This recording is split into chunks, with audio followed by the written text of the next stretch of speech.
and welcome back to episode 2 of Horror and Hops. Now, I think it's important that we establish some trust early on in our relationship here, and this week I'm going to be reviewing a movie I really didn't like. So this way you kind of get an idea of my taste for movies, but also if this is something on your watch list, maybe you could bump it off, save yourself some time and watch something much better. So we'll be talking about a movie I wasn't a huge fan of, but we'll be talking about one of my favorite newly found summertime beers. We'll get to that in a second. Let's talk about the movie. So the movie I'll be reviewing this week is called The Eyes of My Mother, which came out in 2016 and is directed by Nicholas Pesce. Don't know if I'm saying that last name right. And currently, you can watch it on Netflix. Now, this came of a strong recommendation of a friend of mine. She said it was one of the best horror movies of 2016, so with a high regard like that, I put it top priority, watched it right away, and I hated it. Here's the premise. It's essentially a film that takes place in kind of a rural farmland country. You have mom, dad, little daughter. All of a sudden a drifter comes out of nowhere while dad's out of town and essentially kills mom. This isn't a spoiler because it happens in the first 5 minutes. Kills mom, dad comes back into town and roughs up this said drifter. And now the rest of the movie is this kind of strange farm dad who's taking care of his young daughter, and ultimately he gets old and he dies, and then you have this older daughter who's just a weirdo. So real quick, let's talk about what I liked about The Eyes of My Mother. Again, you can tell it's a shoestring budget, however the director really does a great job framing his shots, a really good skilled use of using black and white. It is a pleasurable movie to watch from a visual standpoint. So huge kudos there. What I hated about this movie was ultimately the pacing, but largely it's the story. The story didn't have enough meat on its bones to keep me involved, to keep me interested. I wasn't feeling anything for these characters. I wasn't invested in them. When something bad happened to one character, you didn't care. Good happened to another character, you really didn't care. And then the movie just kind of ends. I think there's definitely some potential here. There's nothing wrong with a simple premise, a 1 or 2 location horror movie. I think we've seen some great ones in the past that really excel. However, again, kudos to this filmmaker for trying something, I guess, a little bit new. The Eyes of My Mother is kind of like if Psycho meets really bad art house movie. It's kind of, it does have a Psycho feel to it,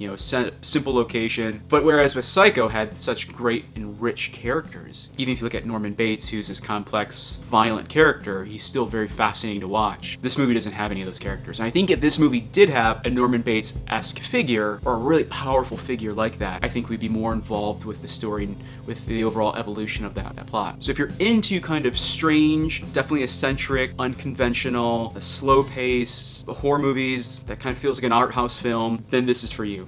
You're gonna like it. So The Eyes of My Mother, I would give it a 4 out of 10. If I haven't completely scared you away from watching The Eyes of My Mother and you need a good accompanying beer for this dark movie, I'm going to introduce you to Miskatonic's The Gardener. It is a Belgian-style wit infused with lavender, vanilla, and lemon peel. Packs about a 5.2-ish% ABV, so not super high, but enough for you to have some fun with it. Let's give this a go. It's sweet, but not too sweet. It's a little floral. There's even a little bit of hints of pepper in there. Yeah, it's a good beer. Mild tart finish that I'm a huge fan of. So while you're watching this dark, slow, meandering film, give yourself a little bit of light. Go pick up a 6-pack of this. Probably knock out at least 3 of those during that movie, if not the whole 6-pack. And you might come away actually liking the movie a little bit more. As always, if you had a little bit of fun watching this video, go ahead, smush that keyboard. We don't need illegible? And go ahead, if you had some fun watching this video, go ahead, just smush that keyboard. Let's just see some abstract comments down below. You know how much I love that stuff.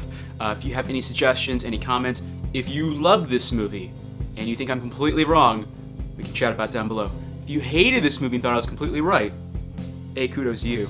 Just kidding. Let's chat about it down below. If you have any other suggestions, I'm really looking for kind of more of the horror movies that kind of came in under the radar. Thanks for watching.